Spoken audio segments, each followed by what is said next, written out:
name's Abir and I work here. We work under the charity, the Anti-Tribalism Movement. So the focus of Culture House is to showcase Somali heritage and showcase Somali artifacts. We run a number of different events for different communities and different people, artists who we feel are talented, and we want to give them a space to showcase their work. So I want to introduce today Sandra Watfa. So she was born in Lebanon. Her father is from Akka and her mother is from Haifa. Her family were exiled in 1948 and ended up in Lebanon where she was born. The family had to leave Lebanon after 6 months of the civil war in 1975, and they went on to live in Greece for a year and then ended up in the UK. She was French educated, so didn't speak any English when she arrived in the UK, and for that reason, given her background and her activism, her activism first took shape at her first art college. She was trained at the Fine Arts at City and Guilds of London Art School under Roger de Grey and graduated in 1986. She was honoured to be commissioned by the late war artist Leonard Rosserman to work on the chapel ceiling at Lambeth Palace, among other projects. So today's focus is going through Sandra's book, Nakba, Palestinians' Ongoing Disposession. And it's the Nakba as seen through the lens of Sandra Watfa, through a collection of drawings and paintings, and today she'll be giving you all a presentation going through her artwork and sharing her lived experience. Thank you. Thank you, Abir. Thank you so much, Abir.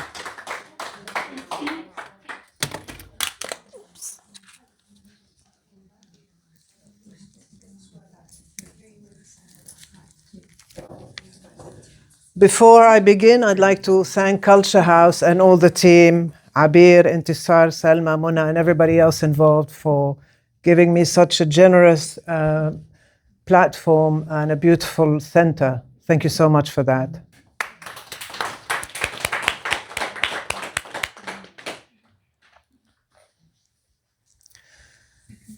So I launched this book back in July 2023. This was immediately after yet another massacre carried out by the Zionist entity in Jenin in the West Bank. I now ask you all to stand for a minute's silence in respect for the Palestinians whom the settler colonial Zionist entity has been continuously slaughtering since 1947, the hundreds of thousands martyred during the ramped-up genocide of the past 2 years, and those who are currently being killed through alternative means, the charade of a ceasefire notwithstanding. So if you please stand up for a minute.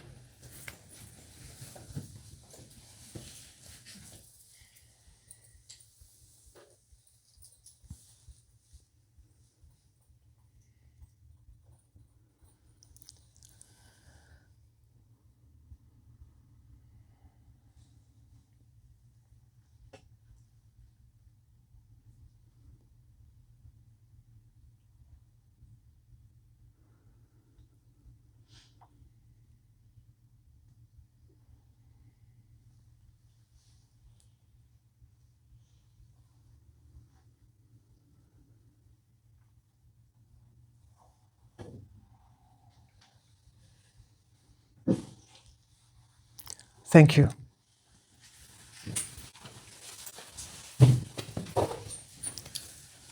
Far from being a historic event, our ethnic cleansing and dispossession, which began with meticulous planning, calculating, and coveting in the 1880s, has not ceased. Indeed, it is accelerating at the rapid rate of knots. At the time, Jewish emissaries from Europe had been sent to Palestine to spy out the land as a possibility for establishing a Jewish state. On their return, they concluded, "The bride is beautiful, but she is married to another man," meaning that Palestine is fully inhabited by indigenous people, 87% of whom were Muslims, 10% of whom were Christians, and 3% of whom were Jewish, but 100% of whom were Palestinians. So Zionists doubled down on one of their million lies with the slogan, "A land without a people for a people without a land." Jad'oun Khalil Watfa was my great uncle on my father's side, was martyred by invading Zionist terrorists on May 18, 1948 while defending Akka acre. It is from him that I have drawn strength and inspiration in equal measure to shed whatever light I could on this, the greatest ongoing travesty of justice in the past couple of centuries. Just before the Zionist entity's inception, Palestine was under the British mandate. Sensing the imminent catastrophe, the first Palestinian Intifada took place in 1936 in the form of a large-scale uprising against the British and their support for Zionist settler colonialism. The British authorities violently crushed the uprising, which lasted until 1939. They destroyed at least 2,000 Palestinian homes, put 9,000 Palestinians in concentration camps, subjected them to torture, and deported 200 Palestinian nationalist leaders. At least 10% of the Palestinian male population had been killed, wounded, exiled, or incarcerated. I stand here before you neither as a historian nor as an academician, not even as an artist exclusively per se, but as a Palestinian who has spent all her life using every available tool to decry, expose, and resist the tsunami of barbarism meted out on an hourly basis for the better part of a century by the settler colonial apartheid entity, aided and abetted by its Western sponsors. As Abir told you, my father was born in Akka, my mother in Haifa. In 1948, with the onset of Zionist ethnic cleansing, my parents got washed up on Lebanese shores, where I was eventually born. At the onset of the Lebanese Civil War, we emigrated to Greece and stayed there for a year and a half, then to the UK. Being French educated, I spoke no English when I first arrived here, so at the beginning my activism filtered through the fine arts at art college. Later on, when my grasp of the English language was attained, I spent a number of years traipsing across London, speaking at demos and protests. With this book, I wish to create an alternative method of educating people on the plight of Palestine. Leaving the English language aside, my aim was to edge inside hearts that would otherwise shut one out.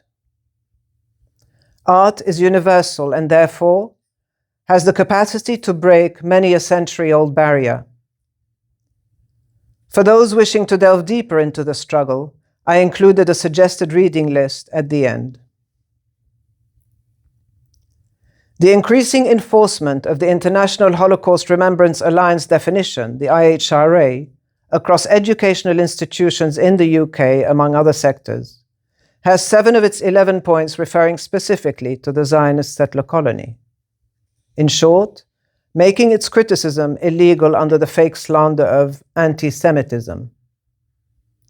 I then decided, once published, I would distribute my book to various institutions across the UK and to give talks on various aspects of the Palestinian struggle that have touched me the most.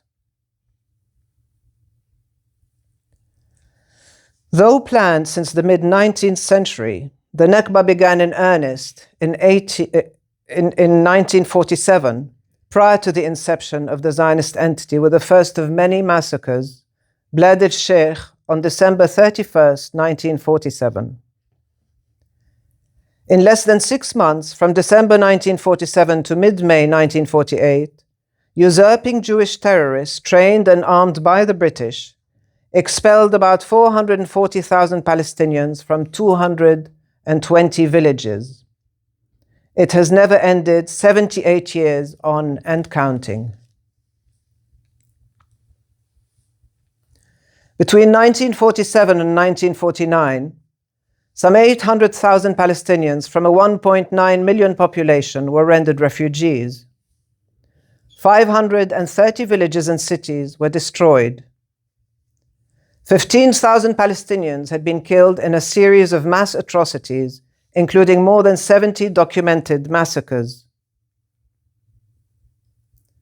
The abjectly racist European-installed Israeli settler colony, planted atop Arabian Palestine, saw over 800,000 indigenous Palestinians uprooted and strewn out of their motherland to make way for European settler colonists. Palestine was picked out of a baker's dozen possible countries to ransack, plunder, and appropriate for the Zionist racist supremacist project. In the words of anti-Semitic Lord Arthur Balfour, who, by the way, in 1905 endorsed the Aliens Act in Parliament forbidding Jewish immigration to Britain, I quote, "The four great powers are committed to Zionism, and Zionism, be it right or wrong, good or bad, is rooted in an age-long tradition, in present needs, in future hopes, of far profounder import than the desire and prejudices of the 700,000 Arabs who now inhabit that ancient land. In my opinion, that is right." End of quote. This project was supported and abetted by the West, in part to exonerate itself of the full guilt here felt regarding Jewish oppression that had been increasing therein, and in whole, with anti-Semitism becoming generally rife in Europe, in an attempt to be rid of Jews altogether within those countries. I say full guilt, the reason being that in July 1938, delegates from 32 countries met in Evian in France for a conference on the Jewish refugee crisis. The delegates feigned sympathy for the Jews who were seeking to flee persecution in Europe, yet they all refused to admit them in their respective countries. Another important aspect to this colonial project was to have both a Western foothold in the area as a strategic place for the looting and pillaging of resources, as well as to have easy access to trade routes.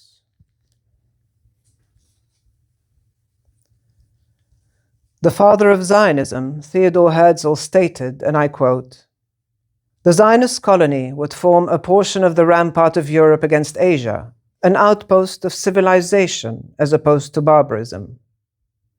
And in 1895, he added, "We shall try to spirit the penniless population across the border. The process of expropriation and the removal must be carried out circumspectly." End of quote. The blatant racism notwithstanding, at least the early Zionists were honest and open about their frenzied criminal intent, as opposed to more recent fake Zionist claims of returning and self-determination pulled out of the proverbial hat to justify an incremental genocide, and above all, protect profits accrued from settler colonial theft.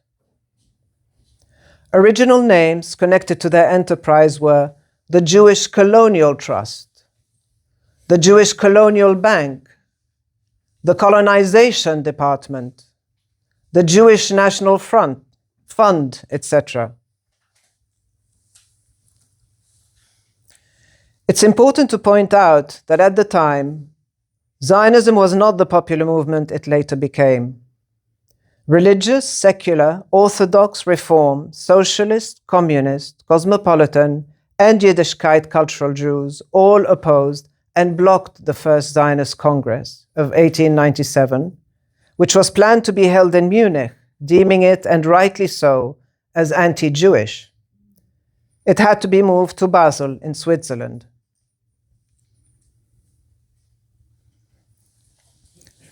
Following the Balfour Declaration of 1917, the influx of European Jews heralded the ethnic cleansing and uprooting of indigenous Palestinians, and this was facilitated in large part to the successful creation of many false narratives that got globally touted around at the time. Chief among those was the Oxford University Press's bastardization of the Old Testament with the emerging Schofield Reference Bible, published in 1909, being spread far and wide across the globe. With more Zionist annotations than text, its Kool-Aid nevertheless got drunk in gulpfuls by all and sundry.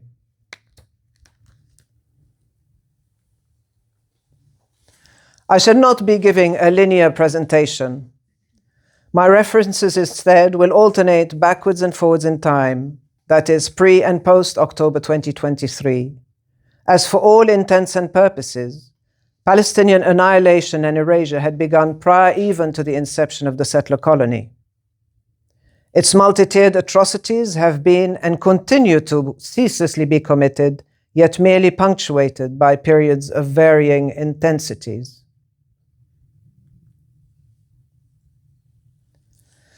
The first generation of refugees were dispersed largely in refugee camps in the surrounding countries in Lebanon, Syria, Jordan, and Egypt.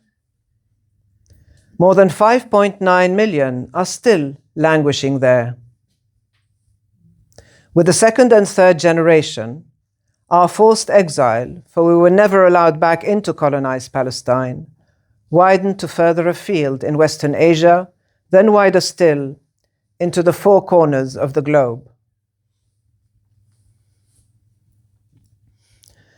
There are currently 15.5 million Palestinian refugees spread out across the four corners of this earth.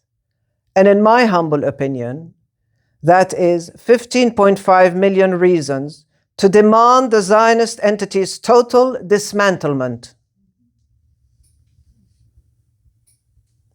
From the onset, the settler colonial entity adopted a divide and conquer method learned from the British, glaringly demonstrated by the illegal apartheid wall. In 2004, the International Court of Justice ruled that the wall is wholly illegal. The UN judiciary body demanded an end to its construction as it violated international law, additionally determining that reparations be paid out to Palestinians. Needless to say, construction carried on apace with neither reparations nor accountability in sight. Again, from the onset, Empire's outpost in Western Asia had its thieving sights on the Greater Israel Project. To break this absurdly grotesque plan down, this would mean stealing 100% of Palestine, 100% of Lebanon, 100% of Jordan, 66.6% of Syria, 50% of Iraq, 50% of Saudi Arabia, and 50% of Egypt.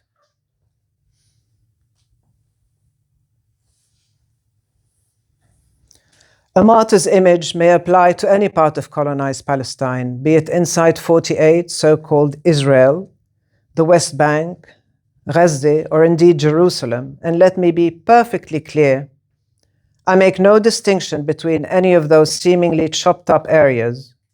They all constitute, from the River Jordan to the Mediterranean Sea, the entirety of colonized Palestine.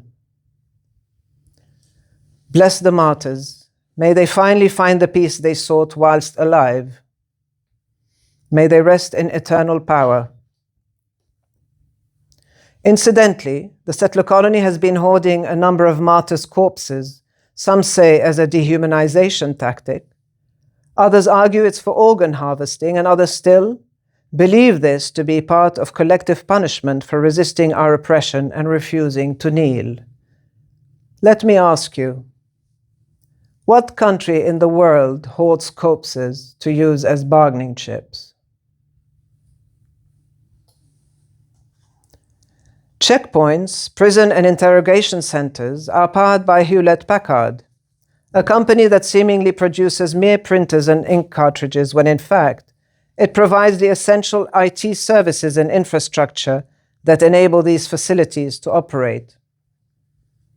Hewlett-Packard also specializes in developing the IT infrastructure essential for a modern military to function, but we'll get into that a little bit later.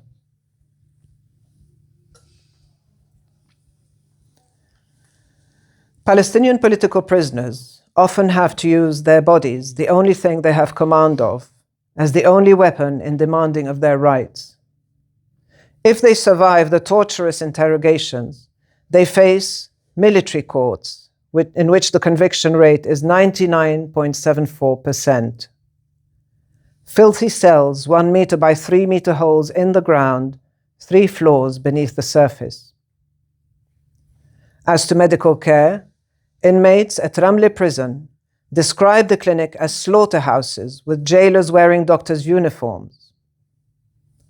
According to testimony from Nefha prison, those carrying out the preparations of meals routinely spit and urinate in the food.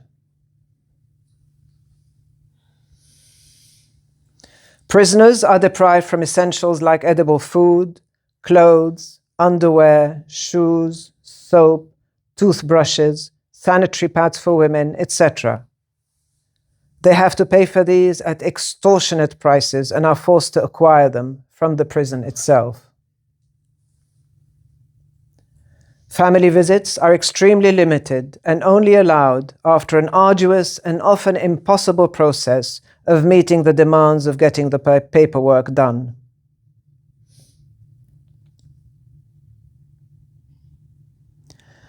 Adding insult to aberration, since 2023, numerous reports have come out documenting systemic rape all across the prisons. When in 2024 a video got leaked from Sdete Man, a dungeon in the Nakab, revealing the brutal rape of a Palestinian detainee, for optics' sake, a few prison workers were detained. This sparked a huge protest by members of the Knesset as well as of the public, demanding the right to rape Palestinians. The rapists then got released without any accountability and were welcomed as heroes by the general public. Some even got invited on TV shows to boast of their raping. There are currently over 10,200 Palestinian political prisoners incarcerated in Israeli dungeons. 112 Palestinians have so far been killed in captivity, some as young as 24, 25 years old, some through torture, some through medical neglect.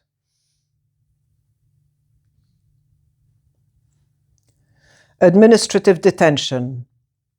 It's a policy that comprises of incarcerating Palestinians without charge or trial, based on secret evidence.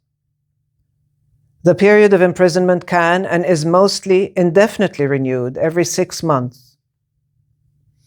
Most often, this is done on the morning of the prisoner's reclamation of his or her freedom, further spreading the abuse to the prisoner's family members who wait outside the prison. Considering the all-pervasive restriction of movement in getting to the prison in the first place, this constitutes collective punishment, an added war crime.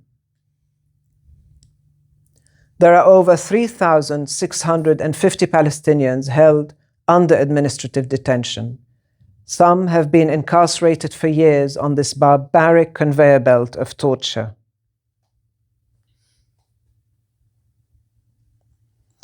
As though these depravities were not enough, the dungeon services are now moving ahead with approving the death penalty. They are setting up an execution complex and have decided on hanging as the preferred method. To shield the guards from feeling psychological weight of their deeds, they've come up with a system whereby 3 people press buttons at the same time, obfuscating who in fact is pushing the floor. They are seeking specialized volunteers to form these teams, and I dare say there will be a stampede of willing psychopaths to do the job.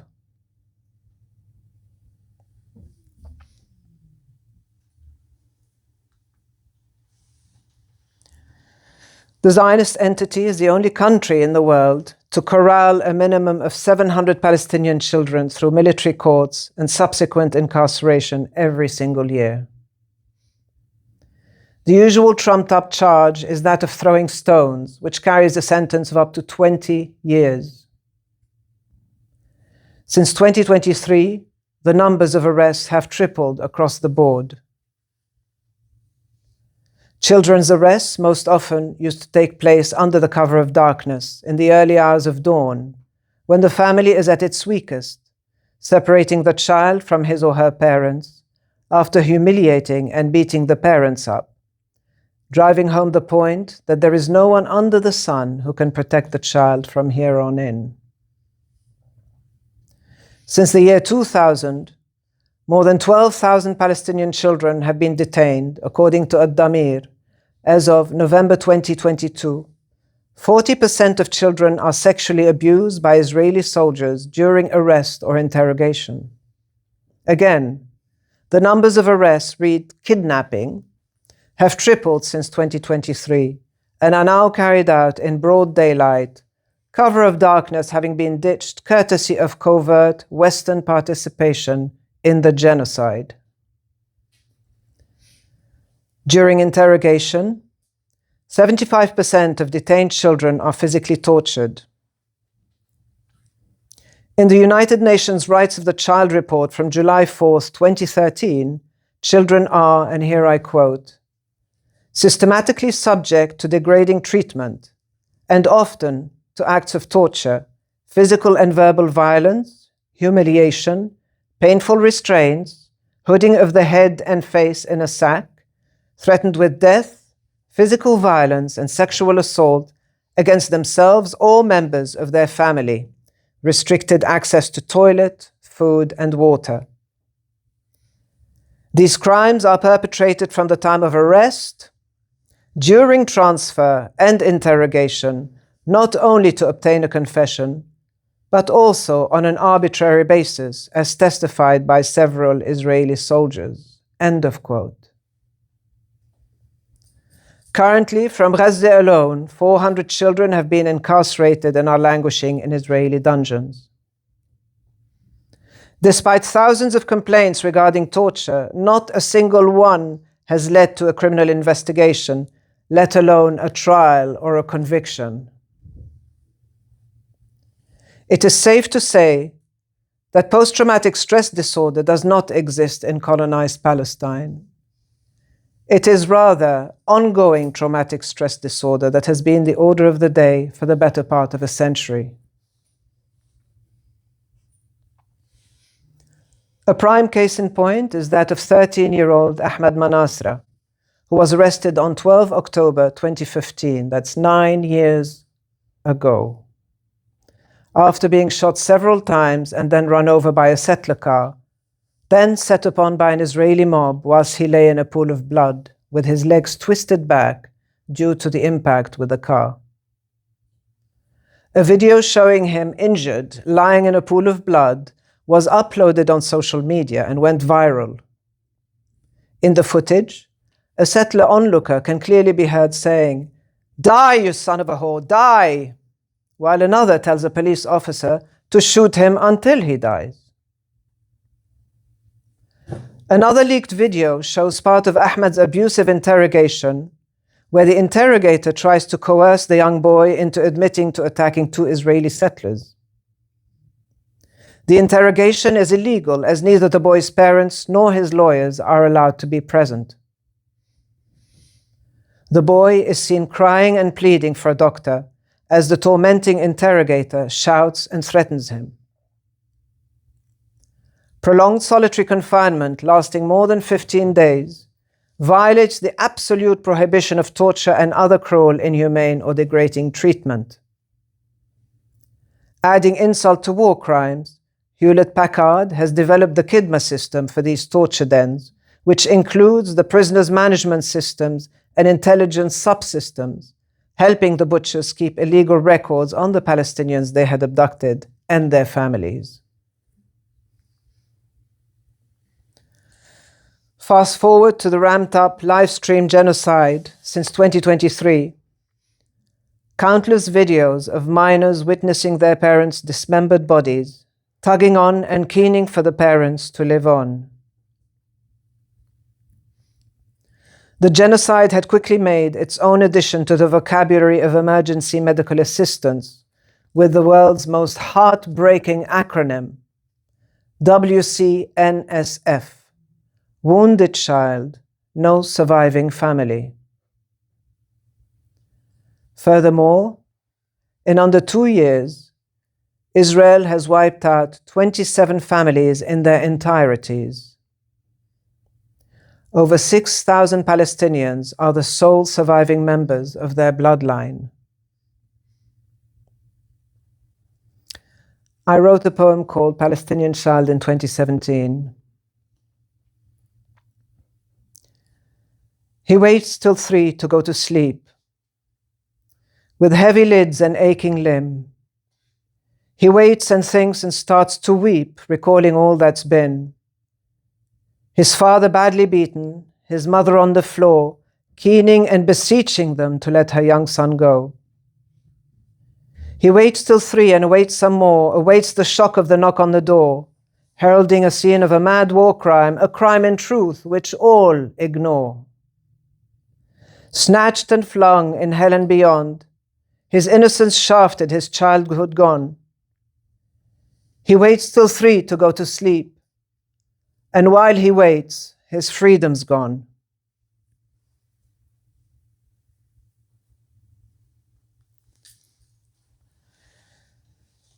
Like all man-made horrors that make one bristle with indignation, the Palestinian struggle sometimes attracts people who would use the tragedy for their own purposes and trade in Palestine's name.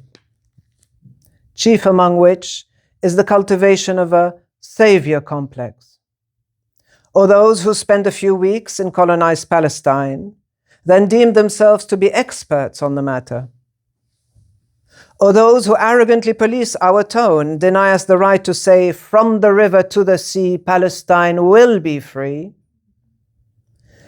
Since 2023, one can add those who have used the genocide to carve a career out for themselves, write a book, go on a speaking tour, monetize all their actions, etc. Or indeed, even those who covertly give vent to their anti-Semitic sentiments using the struggle for a blanket shield. All are offensive. Yet it is important to acknowledge that, though far and few in between, there are some extremely genuine people who are sincere in their intent of standing in true solidarity with us, without the disgusting urge to police our words, to speak or tower over us. I have been extremely blessed to have known a few. I wrote the following rant again in 2017 after experiencing some of the former examples.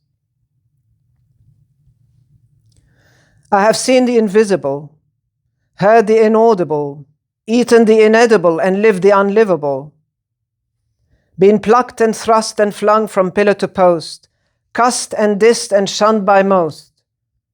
Though my feet stand on foreign soil, my sight is fixed on alighting home. To all who have traded in my country's name and tried to fix themselves in vain, checking the label, not the intent, pick someone else's cause and vent. 68 years are quite enough to go it alone, accompanied by no one's shadow but one's own.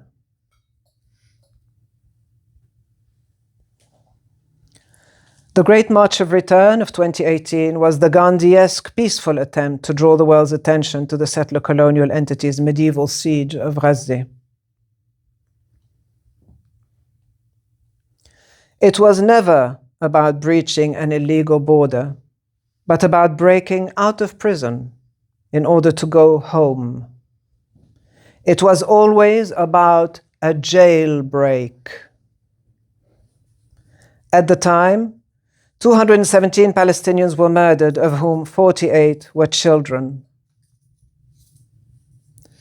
Fast forward to 2023, the Strip, widely referred to in the past as an open-air prison, is now a fully fledged concentration and death camp.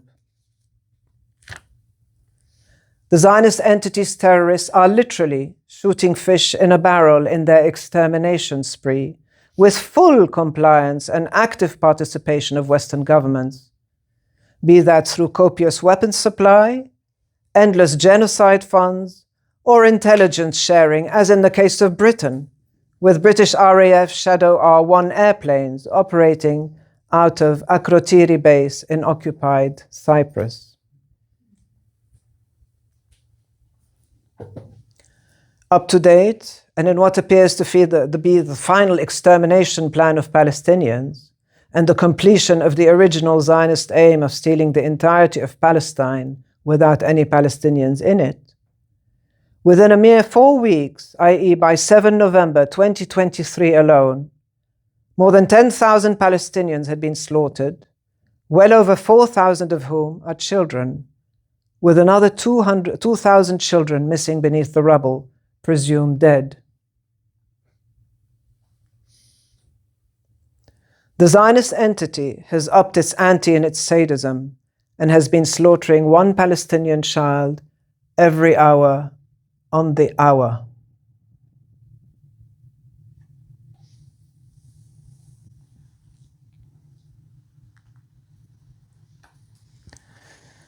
In 2024, the Lancet Medical Journal published a report stating indirect deaths range from 8 to 15 times the number of direct deaths.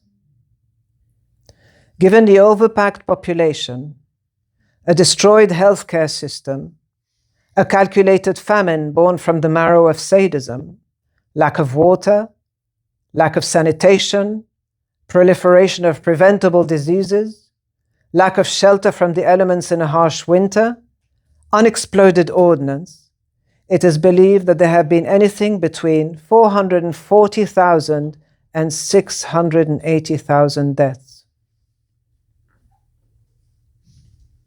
The most recent addition to the tools of extermination is forbidding machinery to help clear demolished buildings and to dig up bodies buried beneath the rubble.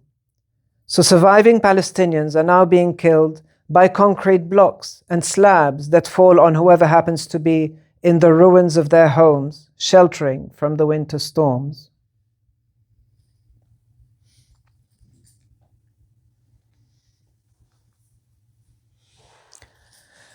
As to being bombed to kingdom come, fenced-in 365 square kilometers have been totally flattened using well over 200,000 tons of explosives, about 86 kilograms for each man, woman, or child, equivalent to 10 nuclear bombs similar to those thrown on Hiroshima and Nagasaki.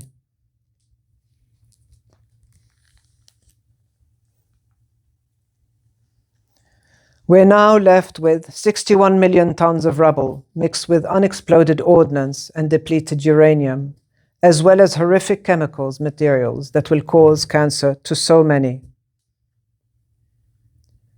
Over 82% of buildings in Rezde have been destroyed, leading to unprecedented displacement and a humanitarian crisis. Neither international observers nor any journalists have been allowed in. And the even more sinister aspect of this genocide is that the perpetrators walk among us.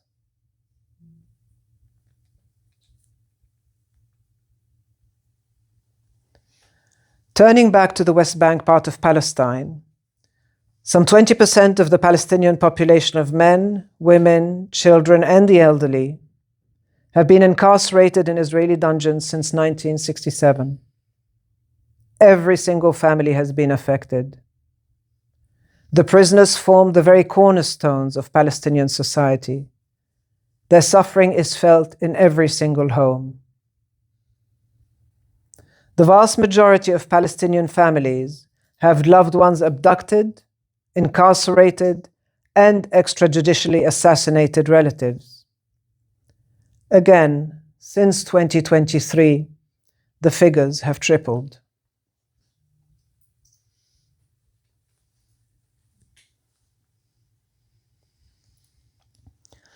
I produced this etching in 1988 with the ethnically cleansed Palestinians who got pushed into the enclave from all over Palestine in 1948 in mind. In 1967, the Zionist entity added the Strip along with the Syrian Golan Heights to its portfolio of criminal thefts. Yet contrary to popular opinion, it never left Rezde in 2005. It simply stepped back to take better aim. So in a way, my etching was very representational given the 18-year air, land, and sea siege. The extremely lucrative profits from battle-tested death machines have since been celebrated and eagerly bought from countries across the globe. There are now some 2 million Palestinians in Rezde in an area of 365 square kilometers, over half of whom are children. Poverty is naturally rife, with unemployment at well over 80% of the population. Since October 2025, Israel has kept control of 60% of Gaza. In another contract, Hewlett-Packard supplied configuration management database systems for the Israeli Army's IT unit, along with IT infrastructure for the entity's navy since 2006, to execute its illegal blockade of Gaza prison from the sea. For example, in Israel's 2014 onslaught on Gaza, despite the settler colony's precision-guided missiles, 258 Palestinian schools and kindergartens were hit, resulting in the slaughter of more than 520 children. A further 3,374 children were severely injured, nearly a third of whom now suffer permanent disability. More than 1,500 children were orphaned, and here, I reiterate, post-traumatic stress disorder, another tool which the settler colony employs and deploys from the marrow of sadism and its unfathomable evil, its ongoing traumatic stress disorder now. However, the above obscene numbers seem conservative when compared to the current carnage. Reams and reams of footage in high definition played out in real time for the entire world to see. Hewlett-Packard makes such slaughter feasible with its strategic support of Israel's killing machine. Prior to today's apocalyptic onslaught on Gaza, documents from the entity's Ministry of Defense reveal that it used a meticulously calculated, cold-blooded calorie count to limit food entering the Strip, thus enforcing a starvation diet, keeping Gazans on the verge of death, but not quite dead, from starvation. This is from 2006, when former senior advisor to the Israeli Prime Minister, Dov Weissglass, stated, "The idea is to put the Palestinians on a diet, but not to make them die of hunger." Of course, now all optics are dispensed with. Not only is starvation one of a million tools to exterminate Palestinians with, but food and medical supplies have been blocked and forbidden from entering the concentration camp by settlers. I use that term to refer to all who identify as Israelis, a large proportion of whom have boasted about their sadistic glee in Instagram and TikTok videos over the last 2 years, so much so that their leaders have ordered them to stop doing so in fear of legal accountability. They have not stopped. Their bloodlust is far greater than their fear of accountability. When hungry Gazans went fishing, anything beyond 3 nautical miles, sometimes even less, they got attacked. Their boats, their only source of income, destroyed. All this has now been altogether entirely dispensed with singular darkness. Since early in October 2023, the cut-off sieged Gaza Strip has been absolutely and hermetically sealed by the Zionist entity.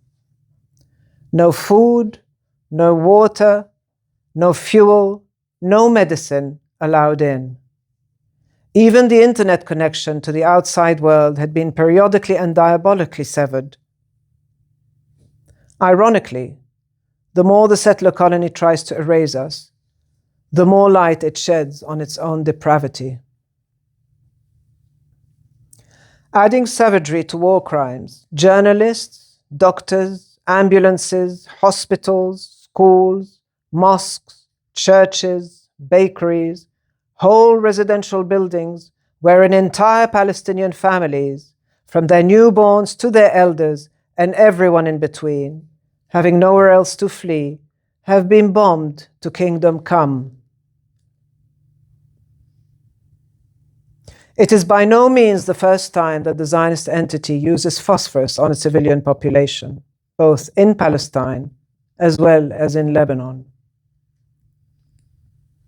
Phosphorus is pyrophoric. It will burn as long as it has access to air, and basically cannot be extinguished. If it makes contact with a human body, it has to be dug out by scalpel and will keep burning into the flesh until it's extracted. Needless to say, its use is illegal under international law.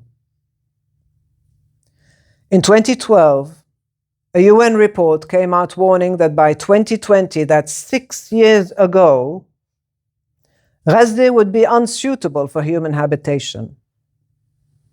97% of its water is unfit for human consumption. Can you imagine for just 1 minute how prior to October 2023, Palestinian parents felt as they endured watching their children drinking such poisonous, toxic liquid day in, day out? Can you now imagine how Palestinian children feel watching their parents having been exterminated before their very eyes? How can one unsee the footage of many a dazed and shocked and traumatized minor kneeling before their mother's corpse, beseeching and begging her to get up?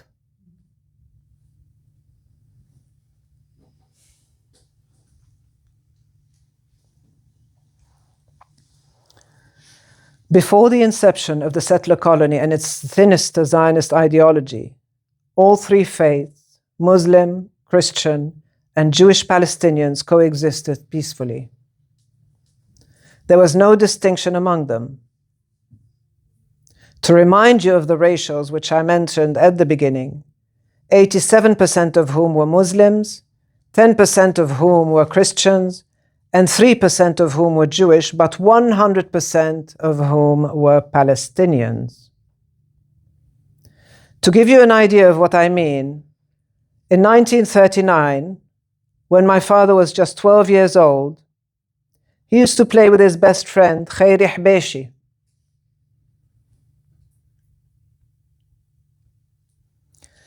After school, one day, Khairi told Dad that he had to go straight home after school, that he couldn't stick around to play as his Sido, his grandfather, had passed away the night before.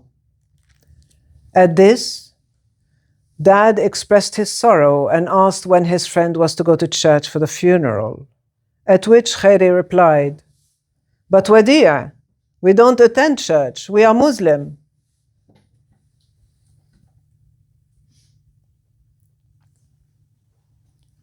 Resilience, we refer to it as sumud.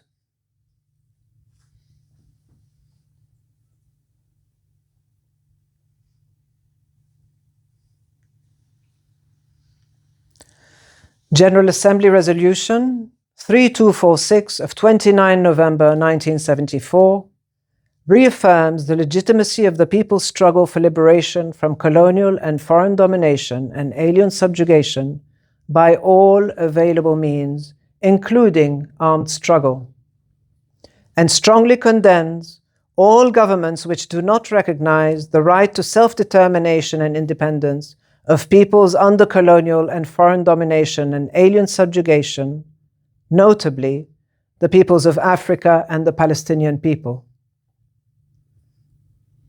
Note that in World War II, the resistance was hailed as heroic.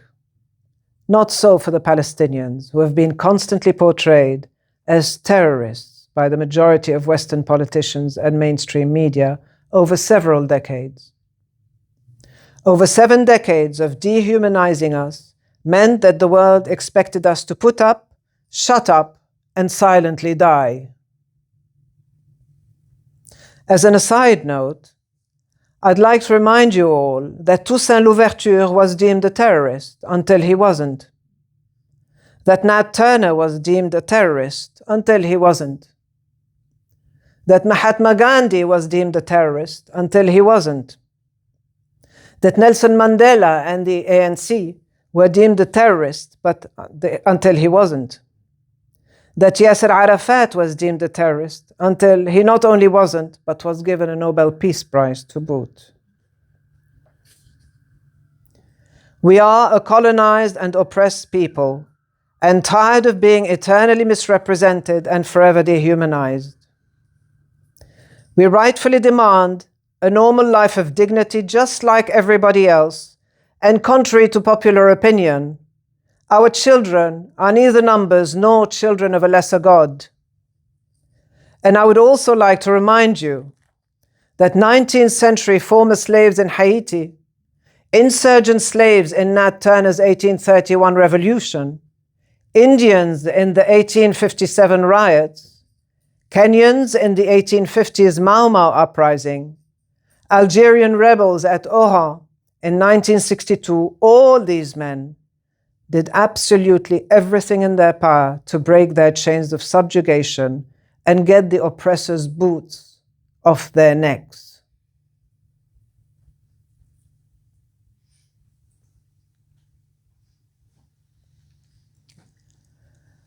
I find it pretty vexing that people still often mistake the struggle to be a religious one. This is in part due to rampant Islamophobia, as well as extremely well-funded propaganda by the settler colony, whose generic knee-jerk slander of anyone who dares criticize its war crimes as anti-Semitic, to such a degree that the smear no longer holds any water. It has been adapted to hatred of Jews, as though we would be perfectly okay with being oppressed and colonized by, say, Hindus, Zoroastrians, or Buddhists.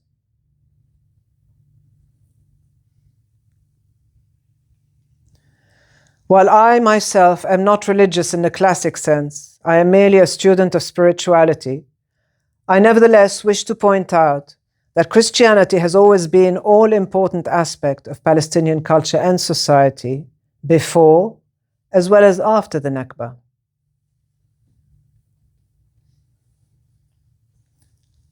Palestine is the very birthplace of Christianity.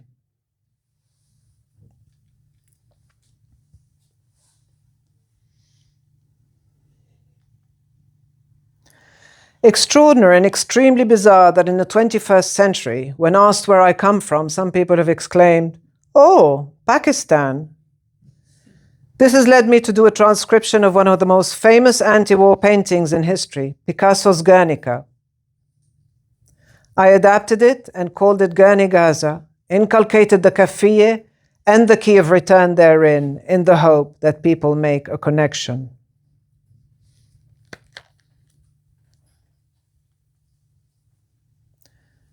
Destroying a parent's ability to protect their children is the most corrosive of actions.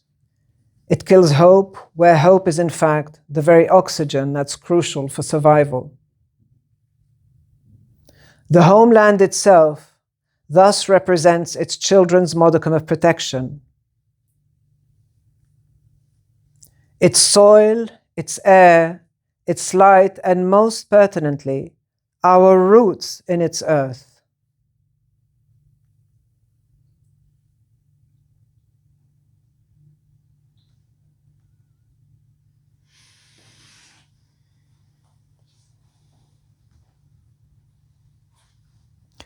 At no point in history have foreign invaders forked out such a concerted effort to erase the people they so diligently aimed to replace.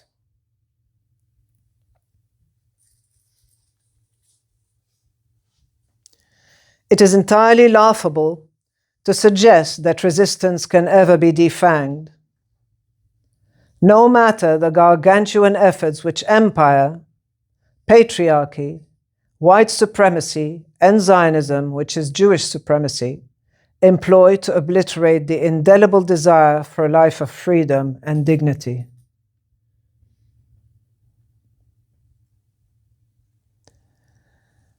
As the Zapatistas used to say, no one can douse the flame of the human spirit. As long as there is oppression, there will always be a people ready to die on their feet rather than live on their knees. And as Fadwa Khan masterfully put it, "My sister, our land has a throbbing heart. It doesn't cease to beat, and it endures the unendurable, It keeps the secrets of hills and wombs. This land, sprouting with spikes and palms, is also the land that gives birth to a freedom fighter.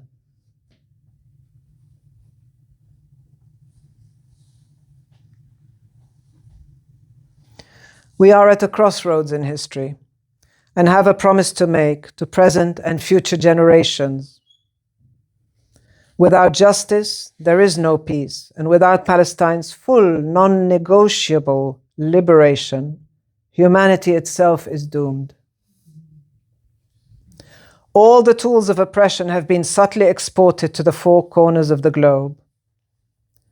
From the militarization of the police, to the rampant surveillance of citizens, to the silencing of free speech, to limiting, sometimes strangling civil and social services and liberties, healthcare and education. And it doesn't just stop there. The president of Venezuela, Nicolás Maduro, is kidnapped with his wife in broad daylight by a pedophile in chief, flexing his might, who pontificates about grabbing Greenland. He orders extrajudicial killings in Minneapolis and lays a siege on Cuba through barbaric sanctions, while punishing any country that even considers coming to its aid. Behind him kneel misleaders of vassal countries who compete on their respective degree of fawning servility. By now, people should understand that Ghazi was the template and that no one is exempt. It falls upon the masses who have been marching, organizing, boycotting in their hundreds of thousands in solidarity, unlearning the litany of falsehoods upon which the world has been fed for the better part of a century, to carry the fight forward with unceasing pressure now more than ever before.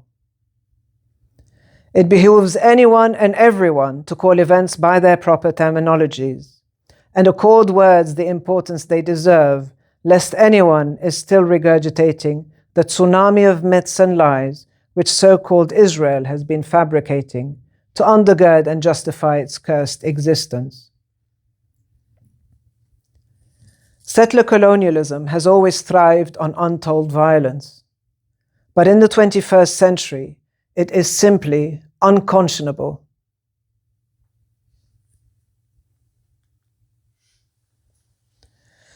I actually look forward to the day we commemorate the Nakba, for it would mean that the Nakba has finally ended.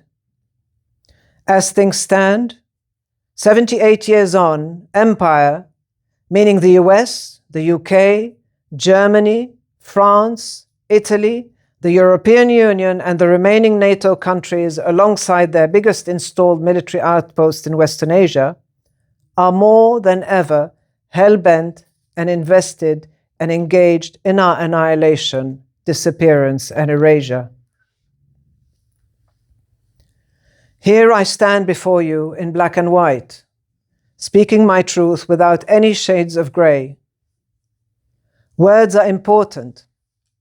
They carry an invisible power. So if you happen to view the Palestinian struggle as a conflict, or if you still perceive parity between oppressor and oppressed, subjugator and subjugated, colonizer and colonized, or if you still pay lip service to the racist two-state delusion, which is nothing but the formaldehyde preserving the barbaric status quo, and if you should still be confused, deeming the issue to be complicated, then you would be nothing short of collaborating in Israeli war crimes and crimes against humanity. Despite their perceived permanence, all empires decline and fall as sure as day follows night. As Mahmoud Darwish so poetically put it, and I tell myself, a moon will rise from my darkness. I wrote the following in November 2023, just 3 weeks into the ramped-up Holocaust.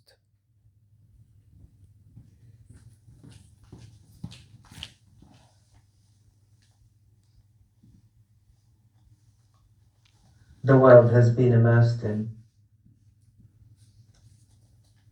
They say the darkest moment is just before the dawn breaks. That the bizarre question of whether a European-installed settler colonial apartheid entity serving as Western Empire's foothold in Arabia has a right to exist stands as testament to the degree of pitch darkness the world has been immersed in. It seems that only a genocide in real time has the chance of peeling the world's blinkers off. Those hundreds of thousands marching in solidarity in the four corners of the globe, marches that make apartheid and genocide supporters uncomfortable, makes them sweat and squirm, forever kneeling as they are on the wrong side of history.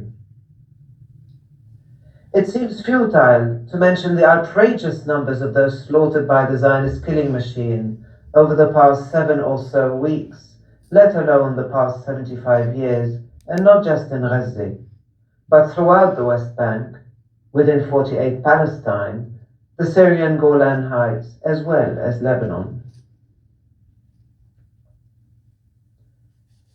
Our hearts are forever breaking, our breaths forever shortened, as we witness and live through the relentless 75 years worth of ongoing dispossession, erasure, and annihilation imposed upon our people, and still our voices are loudly silenced, our spaces glaringly rendered invisible. But know this, be it 75 years or 750 years, abandoned yet unbowed, only fools think we can be defeated, and like kites, contrary winds lift us higher. Ours is a just cause, and we have righteousness beneath our wings. We shall neither kneel nor ever surrender. Long live Palestine. Thank you for hearing me out.